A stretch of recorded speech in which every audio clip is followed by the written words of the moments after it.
baik. Kami percaya Tuhan bahwa dalam setiap perjalanan kehidupan kami, Engkau selalu menerangi kami, sehingga kami mampu untuk melewati setiap perjalanan kami yang penuh dengan misteri. Namun Bapa yang ada dalam kerajaan surga, kami haus akan firman kebenaran Tuhan. Oleh karena itu Bapa, kami mohon Engkau penuhi kami dengan roh dan hikmat Bapa, agar biarlah apa yang kami baca dan kami renungkan pada saat ini mampu kami lakukan dalam keseharian hidup kami hari lepas hari Tuhan. Bapa yang baik, bagi hamba-Mu yang telah siap untuk berkata-kata lewat firman kebenaran, Engkau rapi, Engkau mampukan agar apa yang Bapa-Mu sampaikan boleh membawa berkat bagi setiap kami yang mendengarkan. Ini doa yang sembahyang kami, berfirmanlah dari tempat ketinggian, karena kami anak-anak-Mu telah siap untuk mendengarkannya. Amin. Pembacaan kita pada saat ini terambil dalam Injil Yohanes pasalnya yang keempat, ayatnya yang ke-7 hingga ayat yang ke-21. Injil Yohanes pasalnya yang keempat, ayat yang ke-7 hingga ayat yang ke-21. Lembaga Alkitab Indonesia memberikan judul Percakapan dengan Perempuan Samaria. Ayat yang ke-7, maka datanglah seorang perempuan Samaria hendak menimba air. Kata Yesus kepadanya, berilah aku minum, sebab murid-muridnya telah pergi ke kota membeli makanan. Maka kata perempuan Samaria itu kepadanya, masakah engkau seorang Yahudi minta minum kepadaku seorang Samaria? Sebab orang Yahudi tidak bergaul dengan orang Samaria. Jawab Yesus kepadanya, jikalau engkau tahu tentang karunia Allah, dan siapakah dia yang berkata kepadamu, berilah aku minum, niscaya engkau telah meminta kepadanya, dan ia telah memberikan kepadamu air hidup. Kata perempuan itu kepadanya, Tuhan, engkau tidak punya timba, dan sumur ini amat dalam. Dari manakah engkau memperoleh air hidup itu? Adakah engkau lebih besar daripada bapa kami Yakub, yang memberikan sumur ini kepada kami, dan yang telah minum sendiri dari dalamnya, ia serta anak-anaknya dan ternaknya? Jawab Yesus kepadanya, barang siapa minum air ini, ia akan haus lagi. Tetapi barang siapa minum air yang akan kuberikan kepadanya, ia tidak akan haus untuk selama-lamanya.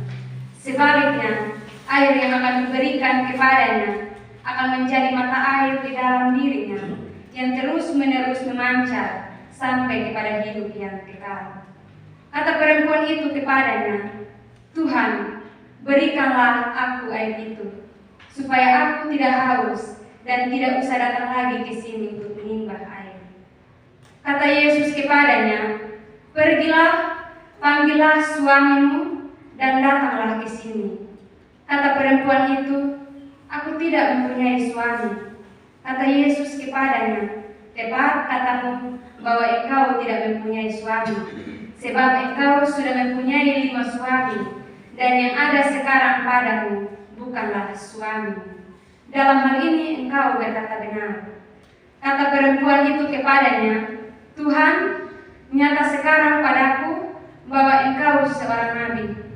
Nenek moyang kami menyembah di atas gunung ini, tetapi kamu katakan bahwa Yerusalemlah tempat orang menyembah. Kata Yesus kepadanya, percayalah kepadaku, hai perempuan, saatnya akan tiba bahwa kamu akan menyembah Bapa bukan di gunung ini dan bukan juga di Yerusalem. Yang berbahagia adalah kita yang menerima, menyimpan dalam hati, dan mewujudkan dalam kehidupan sehari-hari. Amin. Shalom Bapak Ibu. Shalom. Baik, sebelumnya izinkanlah saya untuk memperkenalkan diri saya. Nama saya Indra Grasiwani Vina, asal saya dari Nusa Tenggara Timur, Kabupaten Kupang. Dan saya adalah salah satu mahasiswa Universitas Kristen Satyawacana, Fakultas Teologi, yang diberi kesempatan untuk memimpin praktek khotbah pada saat ini. Oleh karena itu, terima kasih kepada Ibu Pendeta, terima kasih juga kepada Bapak Pendeta bersama para majelis dan juga jemaat Tuhan yang sudah menerima saya dan beberapa teman saya untuk kami dapat melakukan praktek khotbah di tempat ini. Saya berterima kasih juga buat saudara-saudari saya yang hari ini turut hadir bersama dengan saya pada saat ini. Demikian perkenalan singkat saya. Baik, Bapak, Ibu, dan saudara-saudari yang diberkati Tuhan, tema yang ditentukan oleh Sinode untuk kita renungkan bersama pada saat ini ialah air hidup. Sekali lagi, air hidup. Sekali lagi, shalom Bapak Ibu. Shalom. Mengawali renungan saya pada saat ini, saya akan menceritakan sebuah pengalaman saya yang dapat mengantarkan kita agar kita dapat memahami firman Tuhan pada saat ini. Bapak, Ibu, dan saudara-saudari yang diberkati Tuhan, pada tahun 2019, di mana waktu saya masih beranjak di bangku pendidikan di SMA kelas 1, tepatnya dari bulan September sampai bulan Desember, kampung saya mengalami suatu peristiwa yang langka, di mana peristiwa ini sebelumnya belum pernah terjadi di kampung saya. Dan ini adalah peristiwa yang pertama kali terjadi, yaitu peristiwa kekeringan air. Di mana sumur-sumur yang dijadikan sebagai sumber mata air pun kering. Bahkan jika ada pun, air tersebut jika ingin digunakan, maka harus disaring berkali-kali agar mengurangi kotoran atau mengurangi kapur yang bercampur dengan air tersebut. Peristiwa ini membawa sejumlah kekhawatiran, membawa sejumlah keresahan bagi masyarakat setempat. Karena hampir semua orang yang ada di desa saya itu menekuni pekerjaan sebagai petani. Tentu Bapak Ibu yang mungkin bekerja sebagai petani pasti memahami bahwa tanaman membutuhkan air untuk membantu pertumbuhan. Namun karena pada saat itu keadaan tidak mendukung, sehingga tidak sedikit dari kami yang mengalami gagal panen. Keadaan ini membawa suatu dampak yang sangat berpengaruh besar bagi kehidupan masyarakat desa pada saat itu.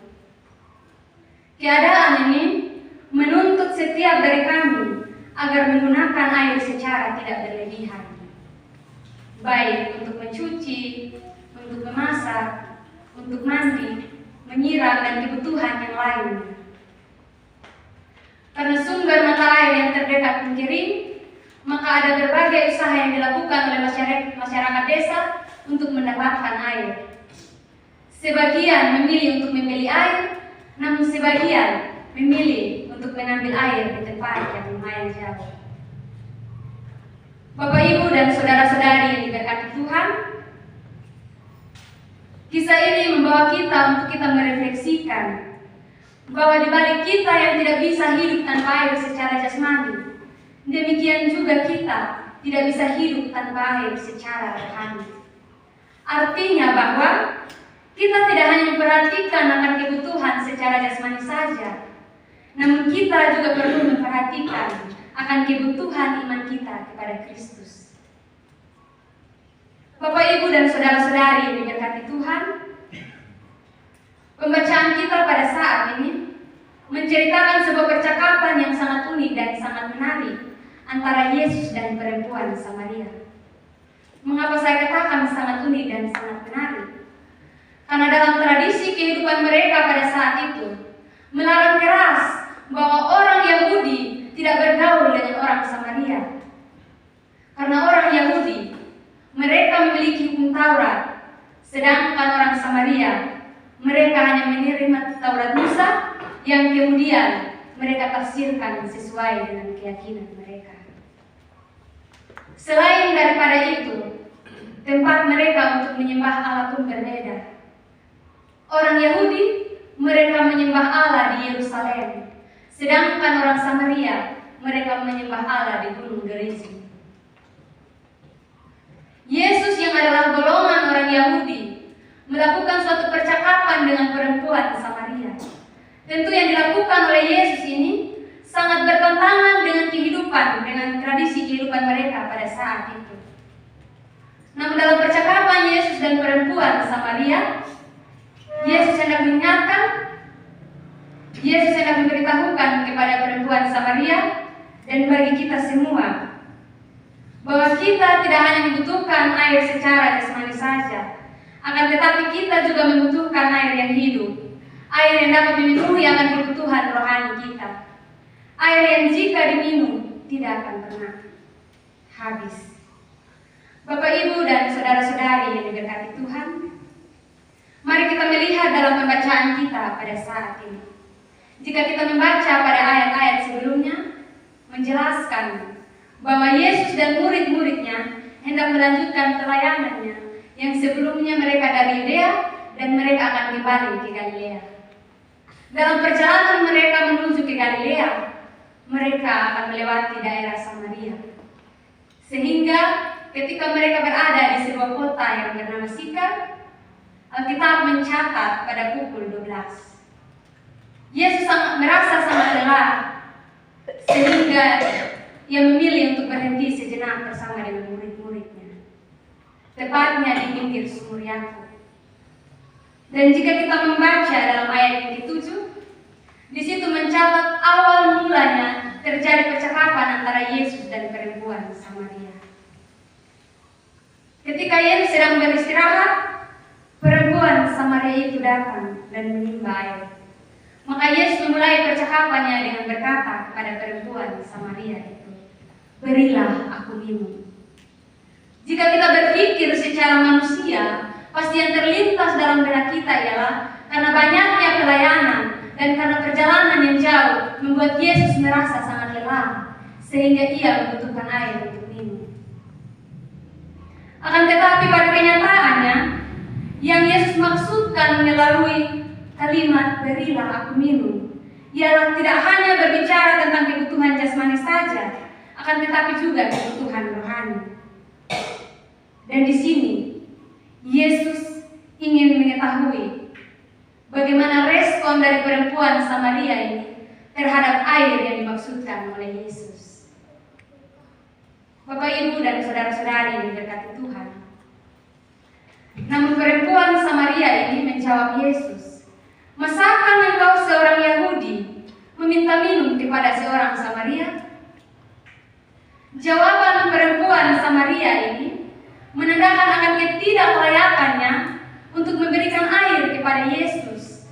Selain bertentangan dengan tradisi kehidupan mereka pada saat itu, rupanya perempuan Samaria ini tidak memahami, tidak mengerti apa yang sebenarnya Yesus maksudkan melalui kalimatnya, "Berilah aku minum."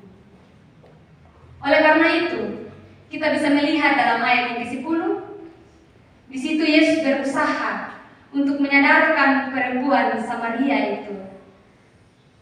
Ia ingin agar perempuan Samaria itu tahu bahwa seandainya perempuan Samaria itu tahu bahwa yang sedang berbicara dengan dia adalah seorang anak Allah, pastilah perempuan Samaria itu akan meminta air kepada Yesus, dan Yesus akan memberikan ia air kehidupan itu. Namun perempuan Samaria ini belum juga mengerti apa yang sebenarnya Yesus maksudkan dari jawabannya. Hal ini dibuktikan dengan perempuan ini terus bertanya kepada Yesus, "Dari manakah engkau memperoleh air hidup itu?"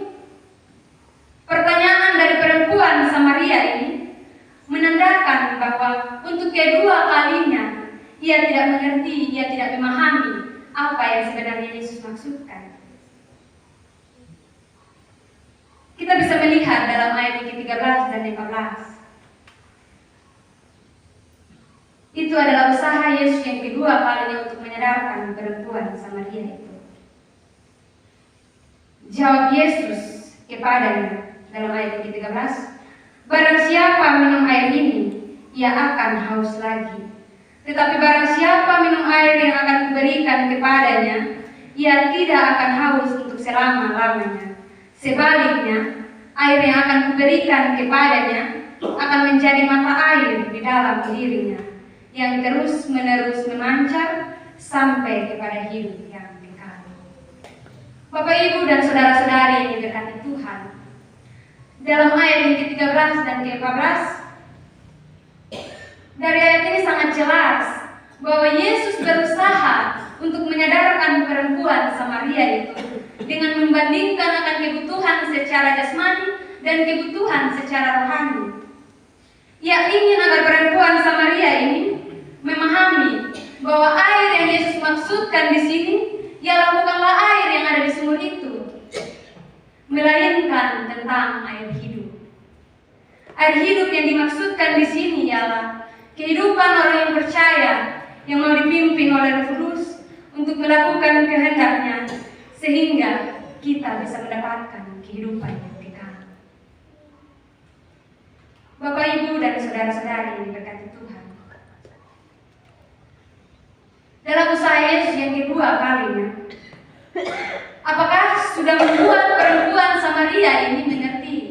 Apakah sudah membuat perempuan Samaria ini memahami apa yang sebenarnya Yesus utarakan dalam setiap perkataan dan jawabannya? Tentunya tidak. Rupanya perempuan Samaria ini belum juga memahami apa yang sebenarnya Yesus maksudkan. Ia justru menyuruh Yesus untuk memberikan air itu agar dia tidak perlu menyusahkan dirinya untuk datang dan menimba air.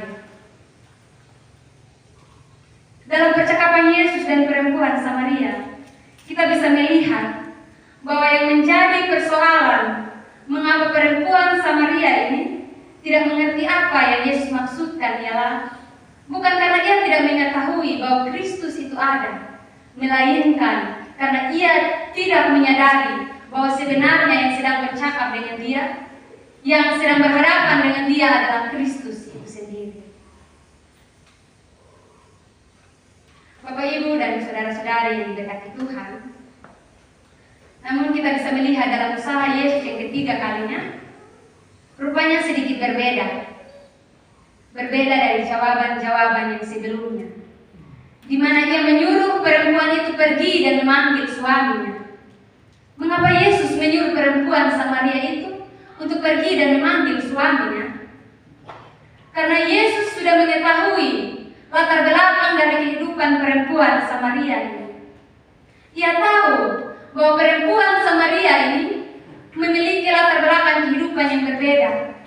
Ia dijauhi oleh karena ia sering menggonta-ganti pasangan, hingga saat itu pun suaminya yang bersamanya pun bukan suaminya yang sah.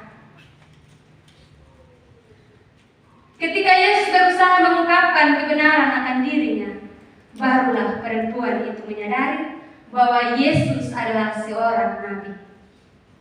Mengapa perempuan Samaria ini menyadari bahwa Yesus adalah seorang nabi? Karena jika kita berpikir secara manusia, bagaimana mungkin orang yang baru kita kenal, orang yang baru kita jumpai, tahu benar tentang latar belakang kehidupan kita, jika bukan Yesus yang perempuan Samaria ini kenal dan perempuan Samaria sapa dengan sebutan nabi. Ketika Yesus berusaha mengungkapkan akan suatu kebenaran dalam diri perempuan Samaria ini, perempuan Samaria ini mau mengakui akan segala yang dilakukan. Memang benar, sangat mudah bagi kita untuk mengatakan, untuk mengakui suatu kebenaran yang diungkapkan oleh seseorang, jika kebenaran tersebut tidak untuk mempermalukan diri kita. Jika kebenaran tersebut bukanlah aib bagi diri kita dan bagi orang lain. Akan tetapi,